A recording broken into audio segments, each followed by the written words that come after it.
Hi everyone, I'm Maxim Bergeron. I'm the CEO of Glacies. How do I switch slides? Just go back. Just at the back. And then go back.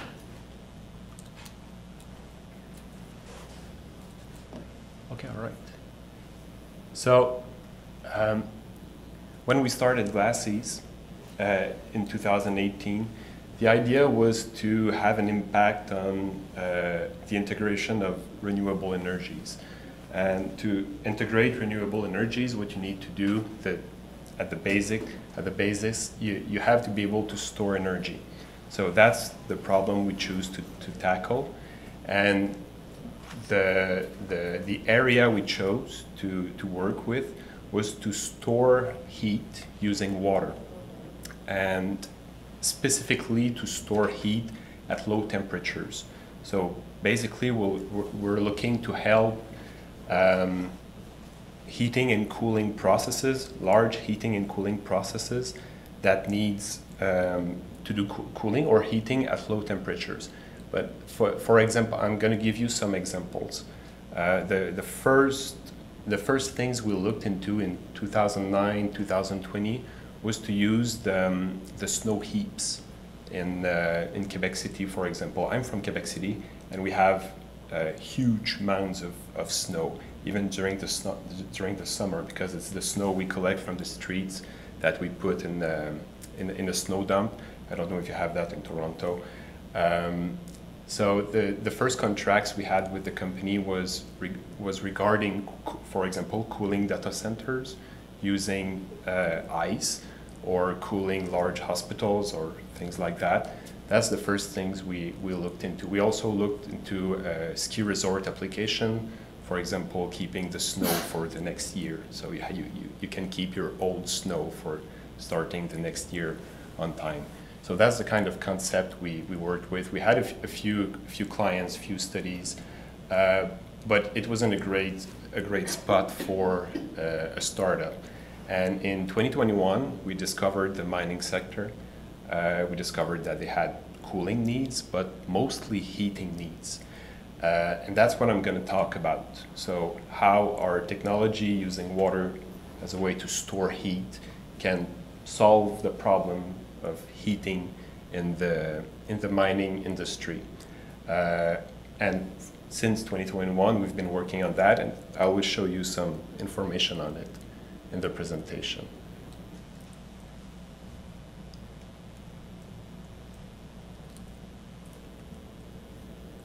Doesn't work. It froze.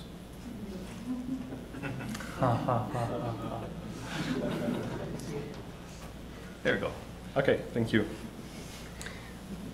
So why do they need to heat in the mining industry? I'm going to talk about the primary ventilation of underground mines. So obviously, people working underground, they need air. You need air to remove the dust, to remove the explosion gases and everything underground. And before you bring the air down the mine, you need to heat it. Otherwise, there will be an ice buildup in the ventilation shaft that blocks the shaft. No more air, you need to shut down the mine. So the way it's done is you have to heat the air to right above 0 Celsius. So there cannot be ice building up in the ventilation shaft. Right now, the way it's done is by putting huge barbecues on the ventilation right before the primary ventilation fans. You have those big boxes, and in there it's very simple. It's just burners, and they burn propane, natural gas, or diesel to heat the air. It represents more than 20% of the total CO2 emissions of an underground mine. It's a big budget of CO2, and it's very expensive to run. They burn a lot of fuel. So, and with our technology, we can reduce their CO2 emissions by 20% with a quick payback. And how it works, I'll take some time to explain it because it's a bit counterintuitive. But the way we do it is we mix water into the cold air, and doing that, the water turns into ice. And by making ice, we're making heat. So the ice, the water, as it crystallizes, the phase change energy comes out of the water, and it goes into the air. So in our reactor, we spray water, we mix it with the air. It makes a bunch of ice and hot air. I say hot, but it's like -2. But considering that on the mining side, it can be -30, minus whatever, that's where we need to get.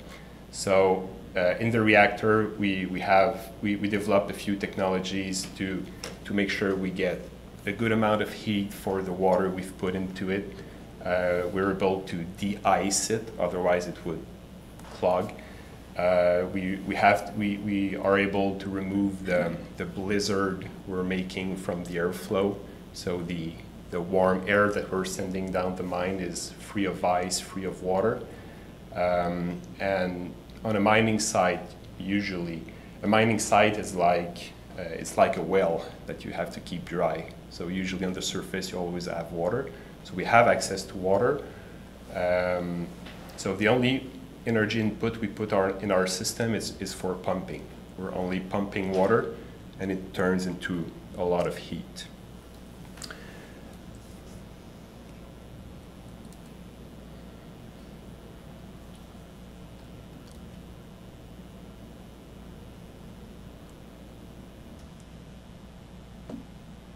Okay, all right.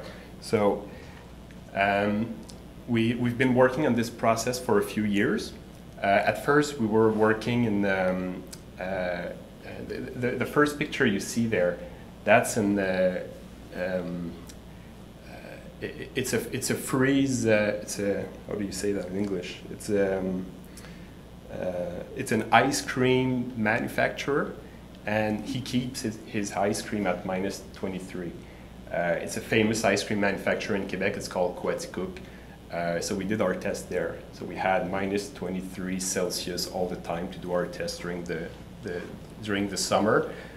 That's where we did our first prototype. And then as the prototype got bigger, the ice cream manufacturer asked us to get out of there. So we did test during, we had to do our test during the winter, and progressively we increased the efficiency of every subsystem in the reactor. And the project that is now supported by MICA is a pilot phase at Goldex mine.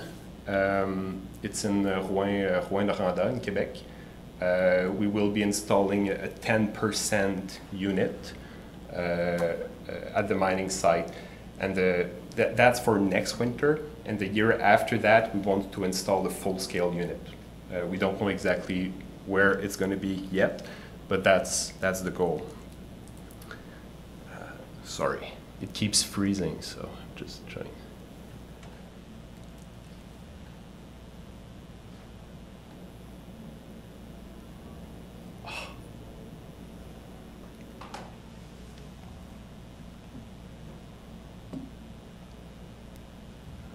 Okay, and where our technology applies, it's mainly in Arctic and subarctic climate. And what you can see there is, I said Arctic, but tundra or subarctic. Canada is a big market for us. We are talking with a lot of companies in Canada, and they like the idea. We can drastically reduce their CO2 emissions, and with a quick payback. And we also have contacts now in Northern Europe, Sweden, Finland, a lot of interesting mining site there. I know you cannot see at the bottom of the slide, but the CO2 we can reduce by a lot the CO2 emissions of underground mines, and that's about it. I'm going to put the last slide, but I think it's just the info. Yeah, exactly. So if you have any questions, go ahead.